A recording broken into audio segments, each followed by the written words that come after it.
Sanjay Raut ji, you have 4 minutes. 4 minute है। बाप रे, बहुत दिया सर, इतना मत दीजिए, बहुत दिया। 16 घंटा चर्चा है और 4 मिनट दे रहे हो आप। आपके पार्टी को जितना दिया आपने लिया होगा। पार्टी की बात छोड़ो, आपने ही दिया। दे रहे हैं सर। मैं बहुत संक्षिप्त में अपनी बात रखूंगा जी। पहलगांव में 26 लोगों की हत्या हो गई, कैसे अब तक सरकार नहीं बता पा रही। पूरा कश्मीर गृह मंत्रालय के अधीन है। 370 हटाने के बाद कश्मीर को केंद्र शासित प्रदेश बना दिया। वहां की पुलिस गृह मंत्रालय का आदेश का पालन करती है। पूरे कश्मीर में आर्म फोर्स एक्ट लगा दिया है। वहां के गवर्नर भी आपके हैं, बहुत मजबूत आदमी है। फिर भी हमला हुआ और हमलावर निकल गए। गवर्नर ने भी अपनी चूक मान्य की है कि ये चूक हो गई है, सुरक्षा में चूक हो गई है। अगर सुरक्षा में चूक हो गई है, 26 लोग मारे गए हैं, सिंदूर उजाड़ दिया है 26 हमारे माता भगिनों का, तो उसकी जिम्मेदारी कौन लेगा और इस्तीफा कौन देगा? जिम्मेदारी लेकर पंडित नेहरू देंगे? नहीं, पंडित नेहरू देंगे या प्रेसिडेंट ट्रंप देंगे या जेडी वांस देंगे? कौन देंगे? इस्तीफा देश के गृह मंत्री ने देना चाहिए, ये उनकी जिम्मेदारी है सर। इस देश में 24 घंटे में उपराष्ट्रपति का इस्तीफा लिया जाता है क्योंकि आपके बात मानते नहीं। लेकिन 26 लोगों की हत्या होने के बावजूद किसी का इस्तीफा नहीं, किसी से माफी नहीं। ये इस देश की स्थिति है। हमारे आदरणीय प्रधानमंत्री अपने आप को ईश्वर के अवतार मानते हैं, उनके भक्त उनको ईश्वर के अवतार मानते हैं। वो भी कहते हैं, उनका कहना है कि मैं समय से पहले समय को भांप लेता हूं, ये ईश्वर की कृपा है।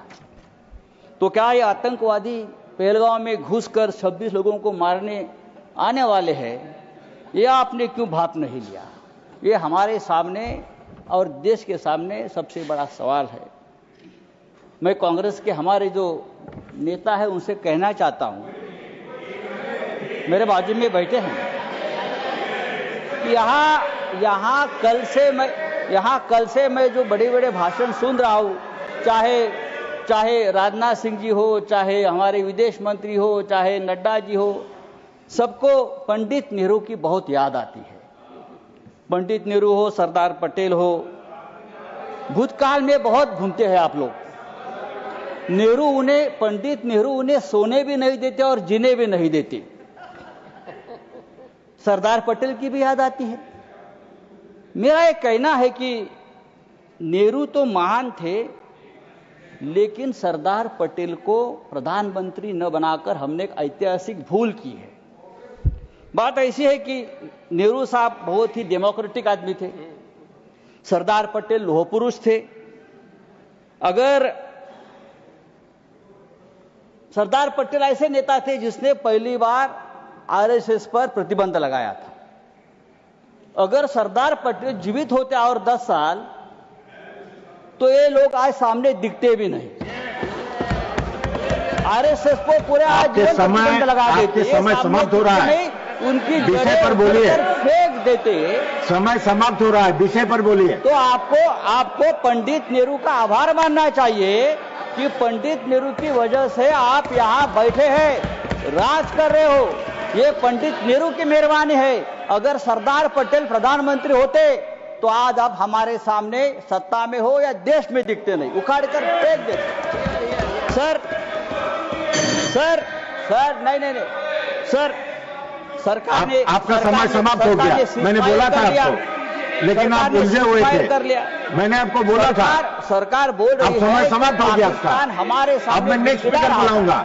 पाकिस्तान हमारे सामने गिड़गिड़ा रहा था, हाथ जोड़कर हमसे रिक्वेस्ट कर रहा था कि सीजफायर कर लीजिए, युद्ध विराम कर लीजिए।